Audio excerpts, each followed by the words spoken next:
So how wonderful would it be if teachers and students and educationalists and so on who are interested in a topic can connect to each other? Yeah, and to add on to that, so what I already see right now in my research is that I have conducted an interview with 17 teachers of the Radboud UMC. In total, there are 88 teachers there, because this is a really big course. What those 70 teachers really share is not that their content expertise alone, but they have a true passion for teaching. You know, the interviews are great because you see the spirit in the eye when I talk about how they guide this process, the struggles, but also the victories there. But what I also mention quite often is like, I don't know how other teachers this are doing, but I do it this and this and this. And they're really curious to know about those other teachers because what we already discussed right now, what I would really like to do if I finish this research is hold a debriefing, for example, in TLC, with those teachers to discuss similarities, commonalities in their teaching practices. But at the same time, I'm doing similar research with similar teacher, but at a totally different faculty at social sciences and an honors lab, with also teachers and facilitators who have the same spirit and energy and are interested in the same processes, but different discipline. And it will be lovely to connect them as well, because then they can learn so much from each other. And they already know a lot, and I think they could also inspire a lot of other teachers who are interested in guiding these kind of processes, whether it involves in increasing motivation and curiosity and uncertainty. So it would be really nice to connect those teachers as well via this kind of research. And then the results could be the inputs. Yeah. Like we start from here and then we start the conversation. And in this way, I think you describe a kind of research that is connecting practice improvement, and the understanding of it and the researching of it, isn't it? Like I heard you mention action research. Yes. So I think, is that what we need for the future? Also, because I think we need different types of research, but what I see is wherever you go to give a workshop or to interview people, everyone has that sort of passion. But what I got the opportunity through the TLC is to start a very small bottom-up movement of change making. Here I look at educational, and not just me, but whoever is doing this with me, we're looking at educational innovation as a form of changing the world. and it's keep it small. And it's in a way very much true, because you know, everywhere you go people have this passion, and they want to connect with other people, and what you see is that we are sitting in the middle of this sort of systemic error where we don't have time, and we actively have to look for resources and people and communities if we wanted to change things. And I think it does have to start from bottom up, these sort of changes, but it's also really, really helpful if, for example, an institution,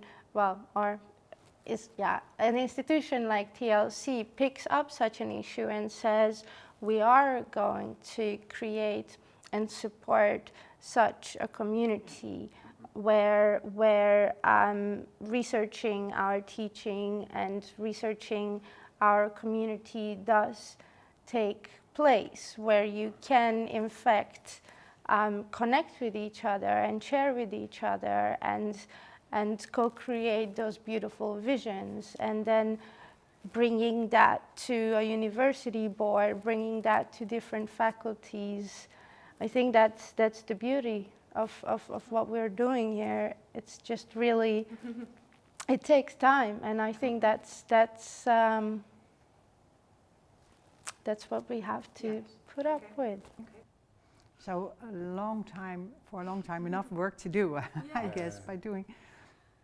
And there will be steps from the fundamental brain research to this. Have you any thoughts about that? Yeah, definitely. Well, the thing is, it's nice to hear these stories within the TLC about how people teach, what they see in students, how students learn, what motivates their students. And those are all things I can pick up, like, okay, maybe it works indeed to give people autonomy. Maybe that works for learning performance, maybe people feel better, maybe it increases motivation indeed, as all the theories say. But how does that then work on a fundamental brain level? And not only what works, but also how it works and why it might work. And I think it's nice that we, by means of these conversations and by means of this, place, we can actually share these insights and get full circle with that, basically.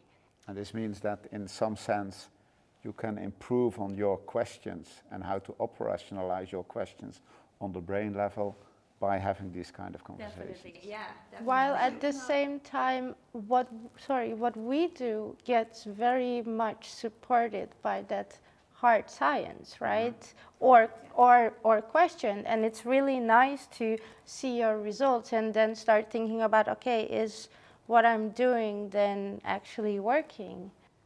Yeah, and to add on, What is the best research, but how to connect the different research groups and research types together to have a better insight. Yeah, very much. I have one question for you, Lieke. Have you also thought about putting teachers in the MRI? I haven't thought about that, but I think you can, there are ways to do something like that. If you have to, for example, if you want to see, you have to be specific about what you want to research then. Do you want teachers to communicate something to someone? Well, motivation is a big issue in teachers.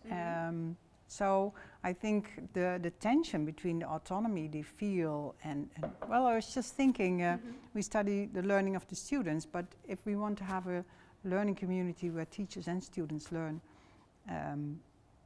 see what is influencing learning of teachers could be interesting. Yeah, but then, it's always hard to say that, because then you have to compare teachers to a control group, and what is then a control group? That's what makes it tricky. To discuss. Yeah. But it's definitely an interesting question. Yeah, because there's a lot of eye for teachers here at the TLC, which is very good, of course. But I will have to think about that a bit more. Okay. Yeah, how specific you can make that for teachers. Yeah. But that's the kind of thing that might come out of this kind of conversations, that you are triggered to think deeper about the kind of questions that might work in your field. Definitely. And so this is a kind of, what I like as a kind of research result, that you've got better questions. Even though you have no answers yet, but the answers are not always that interesting. yeah, and to add on that, what I really like also when I talk with Lieke about the research, with these individual differences. So when I started this research, I just had the assumption every group is the same, every teacher is the same, or not the same, but they have similar teaching practices. Every teaching practice is different according to the situation, according to the student, and every teacher is different as well. So I can imagine that how you approach a situation or how you want to guide a process, that might be different for every teacher. You always remind us, but there is really, everyone deals with these scenarios differently. How do you account for that? Yeah, good. Because it's good to be concerned about how you think about your population being one population. That's a good way of making them